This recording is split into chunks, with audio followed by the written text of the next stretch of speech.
Hey there, gorgeous soul, and welcome to your Mercury Retrograde reading. Today I've put together a reading for you to be able to help support you through the Mercury energy. Mercury is one of our greatest catapults for growth, yet it can also leave us feeling very, very disorientated. I wanted to be able to come in and be able to share with you some soul guidance that I felt really called to do for you, to be able to offer you wisdom and how to understand what's going on for you. This is going to be a 3-card spread, and each card has its own definitive meaning. The very first card is going to be the theme for what Mercury Retrograde is bringing into your world. The second card is going to support you with soul guidance around patterns and behaviors that are wanting for you to be able to break through, but also establish healthy new patterns and behavior. The third card is going to provide you with insight on where to focus your energy, because as you know, Mercury comes in, shakes shit up. Sometimes we can get distracted and move in a direction that's not the most conducive for your growth. So if you know where to focus your energy, I'll get that out, then it makes it easier to help keep yourself accountable to that. So let's dive in. But before I do, Mercury goes through to October the 3rd, Mercury Retrograde. But it will continue, the energy will still continue to linger on for about 7 to 10 days afterwards. So that takes us through to about the middle of October. So there's still a little bit of time left for soul growth. So I hope that you can take away an aha moment or feel like something's giving you confirmation that you're on the track, and help just be able to give you some guidelines and how to be able to navigate through this energy. So your very first card and the area that your soul wants you to understand as your theme is the soul card. Your soul guidance and your patterns and behaviors is the card of pathways. Your area in which to focus on comes through the card of love. So a beautiful reading for you there. With your very first card being the card of theme, it's about learning that you have always believed that you have intuition, yet you haven't always followed it. I bet you any money you may be the kind of person that's like, I go to follow my intuition and then I don't, and I sit there and I go, I should have listened to my intuition. Or you feel like you don't trust your intuition as much as what you would like. This is going to be a time where your intuition is going to be so accurate, on point, that you'll be sitting there sometimes a little bit scared as to just how spot on it is. So trust is developed through taking action. Rather than sit there in the past and go, I should have listened, allow those old experiences to be the lens that you go, this time I'm going to break that. I'm going to start trusting my intuition. I'm going to start trusting myself, even though it's the unknown. It's going to come through your intuitive senses because your intuition is going to be so on point. So learn to be able to understand what's your strongest clear sense. Is it clairvoyance where you see? Is it through auditory where you hear a voice, may even be your own, come through that gives you guidance? Is it a feeling? You get that gut feeling, or you might get the tingles or the goosebumps coming up your arms. Are you someone who just knows that you need to be able to follow that information that's come forward?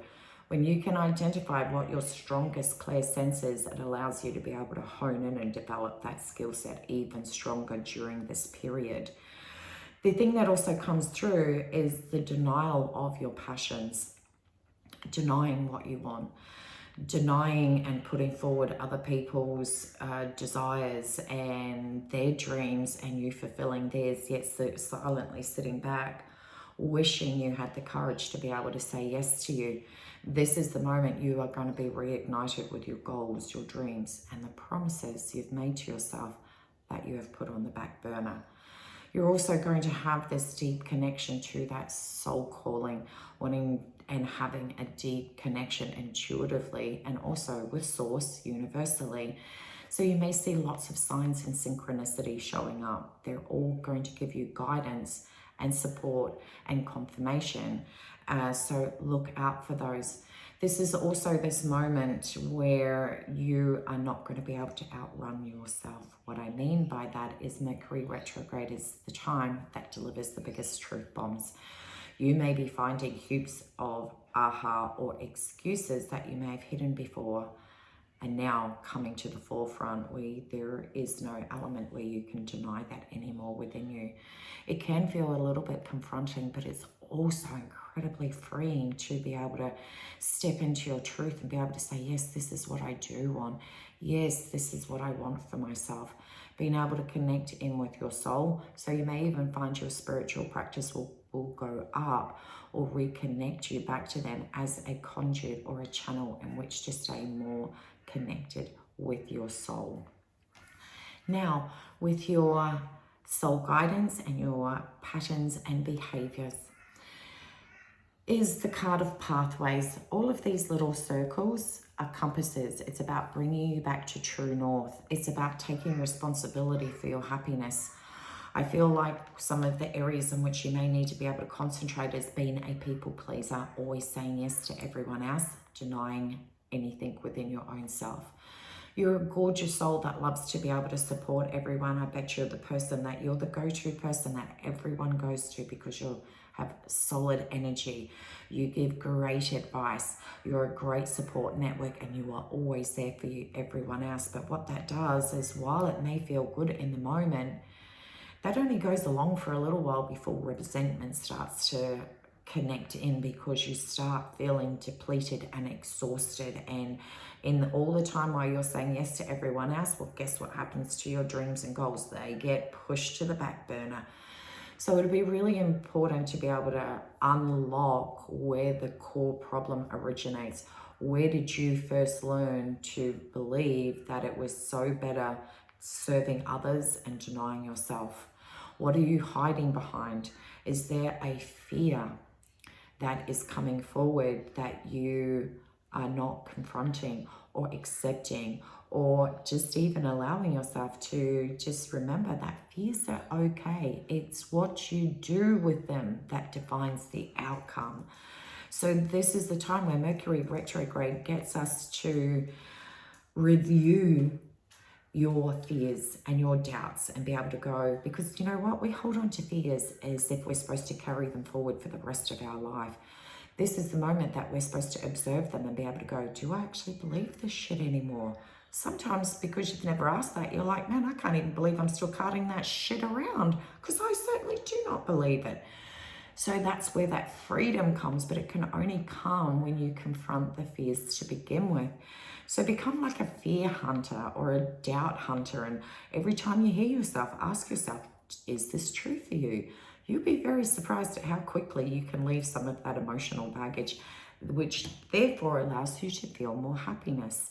It's time to have a look at where are your outlets to be able to receive more happiness. If everything's going out, there's very little coming back in. So the other thing I'd love for you to be able to look at is overgiving, not allowing yourself to receive. It's almost like you're like being such a diligent server and being there for everyone else, you repel the very element of allowing yourself to receive. I don't need any help, I'm going to be fine. Or people look at you and go, you're so strong, you probably don't need any help. And that's BS, because you're human.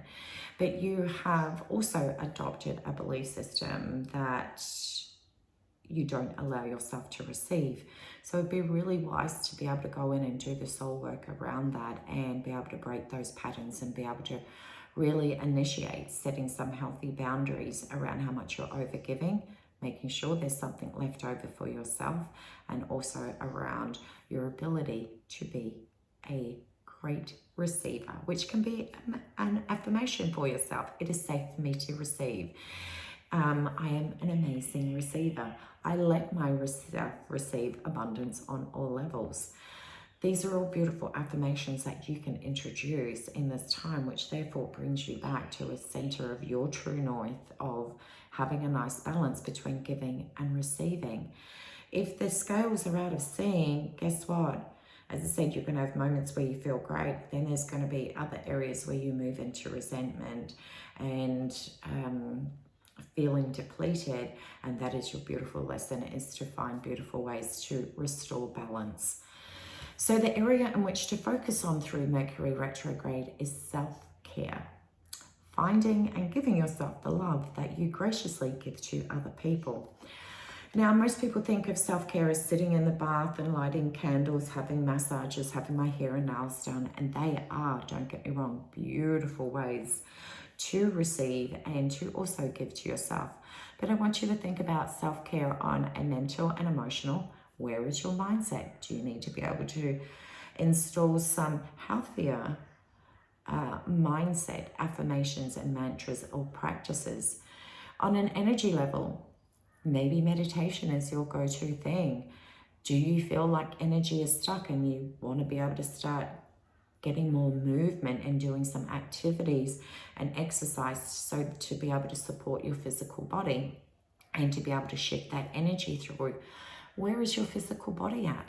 Do you feel like you want to be able to adopt a different eating program because heavy food is sitting heavily in your body while it's doing so much, and maybe you may need to introduce a much lighter diet at this point to be able to help support yourself? On a spiritual level, are you doing those spiritual practices that just nourish your soul?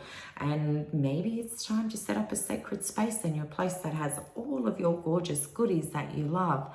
And you go in there and sit in every day and have a cuppa or maybe a glass of wine, or just a moment just to go and sit in there and put some earbuds in and listen to a meditation music, because you want to give this gift to yourself where you are nurturing yourself as much as you have done so diligently for others. This is a time of taking on board full responsibility that your happiness is reliant on you. It is your time to put yourself first. And it's a matter of learning to understand that it's a priority, and you know that.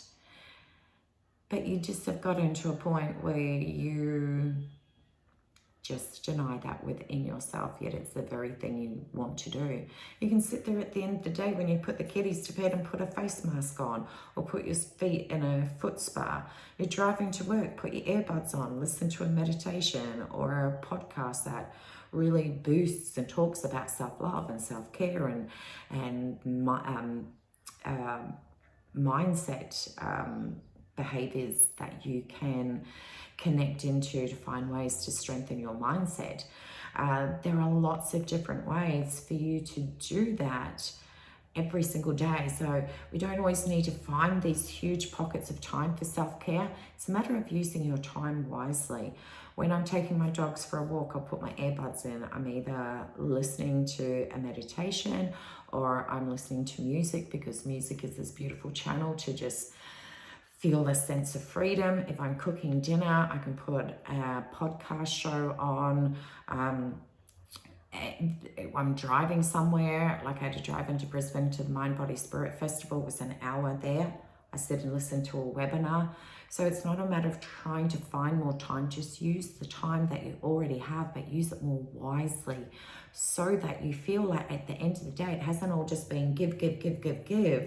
You've actually taken pockets of time to be responsible for your own journey, responsible for your own wellness and the direction of where you want to go, being responsible to align, to give yourself the love that you are missing at this point, that you may be grappling with and feeling like other people are not seeing your value and worthiness, and you may not feel as loved and as nourished. But I want to say this, and I want you to just be really open to what I'm about to say. Other people can only treat you a certain way because you have taught them how to treat you. You've taught them that you don't matter because you always put yourself on the back burner. Your family see you worn out and they just take a step back and, oh, hey, I'll let mum just take some time. So they can only have been that way towards you because you have shown them that way. Now it's time to show them a different way through applying these actions within yourself. And you know what? You are going to feel so much more radiant. The other area I would love for you to be able to look at is when I have a look at this card is your base chakra. It's that safety and security element within ourselves. So you may feel more called to wear red. You may want to actually just sit and envision and check out your base chakra and see what is going on there. Is the energy in that base chakra feeling safe and secure and firm? Is the color gorgeous and glowing red? If not, this is the time to do the work, because when our base chakra is unstable and the energy may be dirty and distorted, every other chakra above is therefore operating through that level. The other chakra I'd love for you to be able to have a look at is your heart chakra. It's time to express more love to yourself. So go in and check out that as well, because on the card it's the color of pink here, and our heart chakra can also be the color of pink or green. So if you're feeling more inclined to really have a look at those areas, this is a beautiful moment, because our first chakras, if you do the base chakra, that stabilizes the first three chakras, which are all about our earthly experiences, which is met in the middle where our heart is. That open expands and then allows the invitation of energy to then, and the chakras that connect us to source and our universe and the divine wisdom that's out there, allows it to come through and channels through. So by taking care of those two beautiful chakras, it allows you to feel firm in your human experience and walking through this earth, as well as being divinely connected to the universal wisdom above. So I do want to be able to share this with you, that this is a fabulous moment for such an accelerated level of growth. Believe in yourself. Know that you will be divinely guided and exactly what to do. It's just up to you to apply the action. But if you feel that you're met with resistance, but you want to be able to break through that, then I invite you to book in and have an energy clearing session, so we can look at how to step into your power, how to learn to give freely to yourself, to set healthier boundaries, how to be able to trust and believe in yourself more, and how to take the action that allows you to feel aligned and gorgeous. So if that feels like it resonates, again, click the link, let's jump in, book this session, and get you feeling like an absolute divine soul being that you were put on this earth to be. So much love to you. Take care, and I'll see you again soon. See ya.